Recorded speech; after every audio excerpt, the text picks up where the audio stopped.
네, 안녕하십니까. 이번 시간에는 최근에 언택트 관련주로 신고가를 갱신을 하고 있는 네이버와 카카오에 대해서 좀 설명을 하도록 하겠습니다. 예전 영상을 한번 보시게 되면은, 카카오와 네이버 어떤 것을 사야 될까라고 말씀을 드렸는데, 그 내용에서 한번 잘 보시면은, 둘 다 살까에 대한 내용에서 X를 쳤습니다. 그 이유.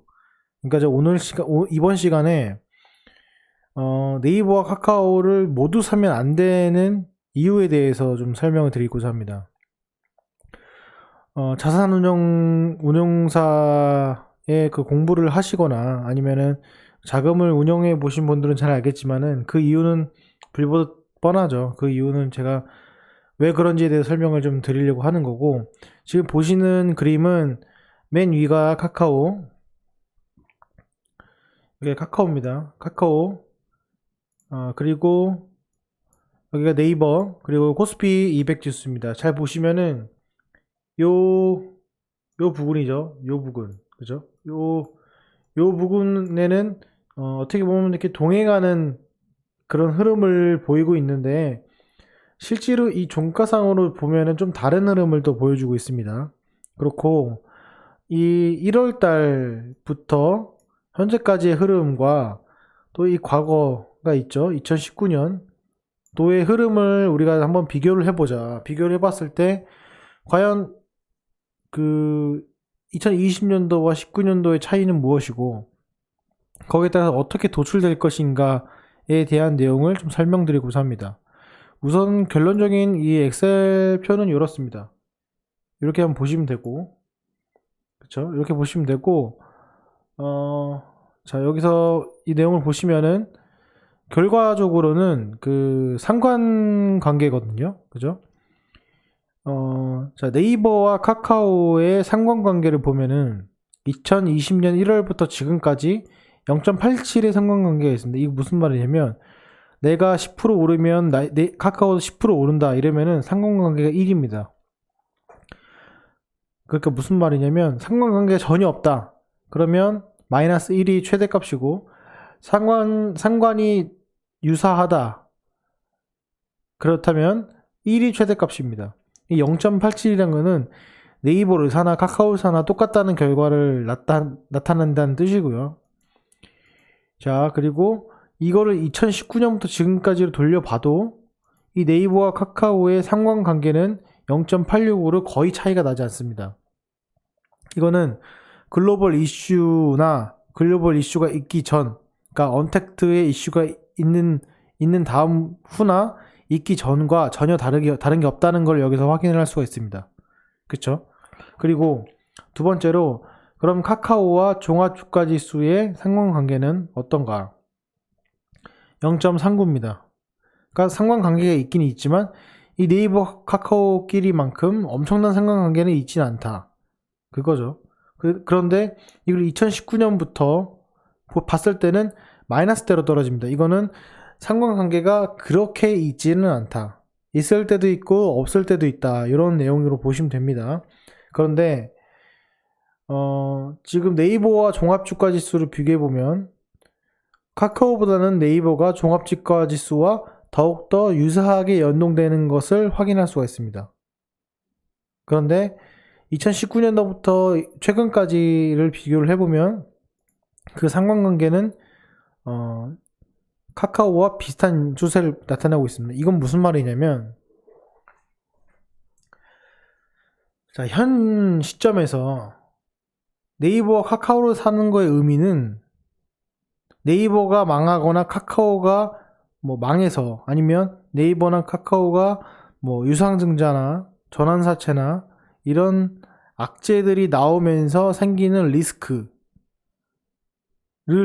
보완하는 것밖에 안 됩니다. 이 두 종목을 사는 거에 있어서. 여기서 시너지 효과가 나는 건 전혀 없어요.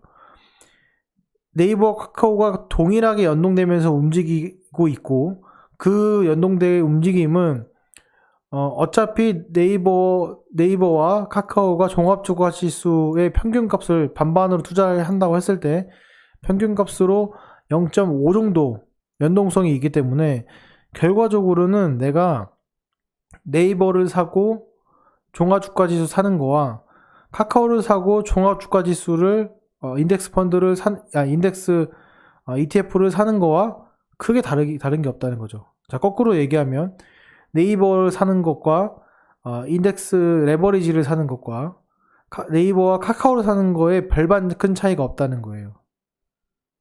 그런데 지금 현 시점에서 신고가를 달성을 하고 있기 때문에 떨어졌을 때의 리스크 부분에 있어서 가장 중요한 거는 상관관계입니다. 상관관계가 크면 클수록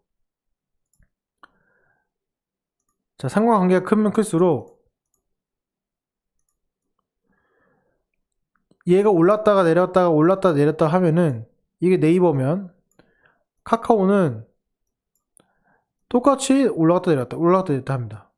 그러면은 이 두 개의 합은 배는 더 높아지고 골은 더 깊어지기 때문에 결과적으로 내 계좌에 있는 차트는 변동성이 커지게 되죠. 그럼 우리가 이전 영상에 제가 확인한 것처럼 이 샤프 비율이라는 게 있습니다. 샤프 비율. 표준 편차 대비 그 수익률입니다. 간단히 얘기해서 즉 무슨 말이냐면 수익이 높다고 중요한 게 아니라 그 변동성 대비 수익률이 얼마나 좋냐는 걸 말씀을 드리는 거예요. 지금 네이버와 카카오를 갖고 계시는 분들 대부분은 뭐 단타로 치고 빠지거나 뭔가 적은 매수세로 적은 그 투자 비용으로 뭔가를 막 하려고 하시는 분들이 아니잖아요. 그런 분이 상당히 적고 중장기 투자나 매수 수량이 좀 많다고 저는 생각이 듭니다. 그런데 그 입장에서 봤을 때 이 상관관계는 정말로 중요합니다.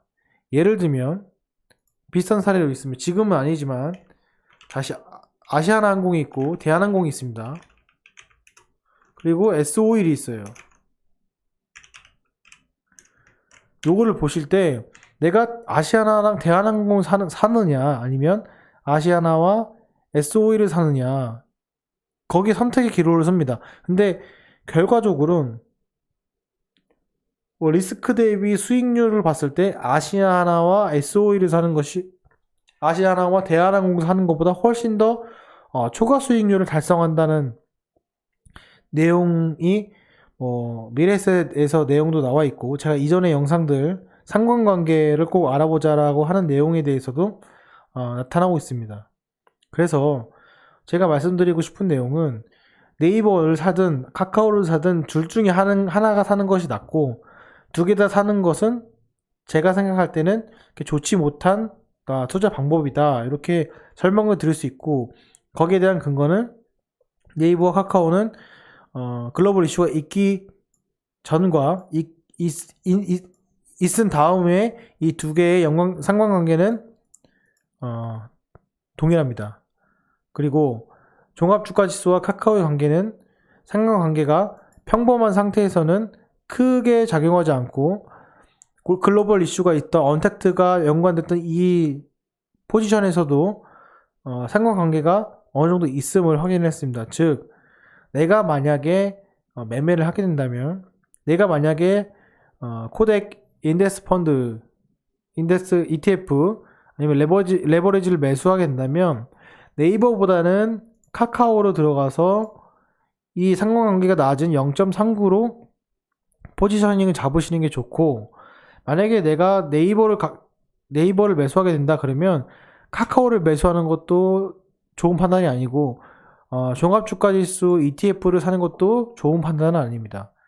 네이버를 샀을 때 다른 시너지 효과가 나는 전혀 다른 상관관계 즉 0 이하 마이너스를 보이는 그런 상관관계가 있는 종목을 매수를 하게 된다면은 결과적으로는 내가 리스크 대비 수익률을 높게 달성할 수 있기 때문에 특히 단타를 치지 않거나 중장기로 가져가거나 매수 수량이 많으신 분들에게는 상당히 유리하게 됩니다. 이 상관관계를 모르시는 분이 많은데 이거를 설정하는 방법을 제가 말씀드리겠습니다. 여기 들어가 보시면은 우선 이거 먼저 말씀드릴게요. 이렇게 차트 흐름으로 보면은 그냥 똑같은 차트네 라고 할 수 있지만 이 과거 차트 봐도 비슷한 흐름으로 가죠? 이렇게 할 수 있지만 상관관계의 공식을 넣어보면 이렇게 다른 부분을 확인을 할 수 있습니다. 요거는 자 여기 보시면 일별주가라는 데 들어가셔서 이렇게 스크롤 내리신 다음에 우클릭해서 엑셀로 보내기가 있습니다. 여기 보내면은 엑셀로 이렇게 이 창이 뜹니다. 요거의 종가를 가져다가 네이버 종가, 카카오 종가, 또 원하시는 종가, 그리고 종합주가지수 이렇게 입력을 하시고 이 공식이 요 공식을 넣으시면 됩니다. 보시면 보이시죠? 이렇게 해서 내가 상관관계를 구할 수 있는 범위를 이렇게 넣어주시면은 거기에 대한 상관관계가 나옵니다. 그래서 이렇게 설정을 해주시면 추후에도 내가 어떤 종목을 매수할 때 둘 다 매수할까 매수하지 말까, 그리고 내가 종합주가지수 또는 코스닥에 연관돼서 매수를 할까 말까에 대한 내용을 우리가 판단을 하는데 상당히 큰 도움이 됩니다. 이거는 내가 좀 더 길게 가져가거나 장기 투자를 하거나 뭔가 신념 이시 매수를 할 때, 그럴 때 정말로 간과해서는 안 되는 그런 내용입니다. 제가 지난 영상에서도 제가 뭐 링크를 달아드릴 수 있으면 달아드리겠지만 그 상관관계에 대해서 여러분들이 반드시 숙지를 하시고 적용을 해보셨으면 좋겠습니다. 자, 제가 생각했을 때 이 네이버와 카카오의 상관관계가 없으면서 상승하는 종목들이 있습니다. 그런 종목들을 찾아내신다면은 제 생각에는 좀 더 자기의 본인의 포트폴리오를 좀 안정적으로 가져가는 데 도움이 될 거라 생각합니다. 실질적으로 이렇게 마이너스로 되는 것들에 대해서는 마이너스 1이 반드시 좋은 건 아닙니다. 왜냐면 정반대로 움직일 수 있기 때문이죠. 단 올라갈 때도 있고 내려갈 때도 있는 상관관계가 마이너스 0.5에서 0 정도 사이, 0에서 마이너스 0.5 정도 사이에 포지셔닝을 하고 있는 상관관계를 찾으신다면은 조금 더 계좌를 편안하게 가져갈 수 있는 좋은 수단이라고 생각을 합니다. 자, 오늘 영상은 여기까지 하겠습니다. 감사합니다.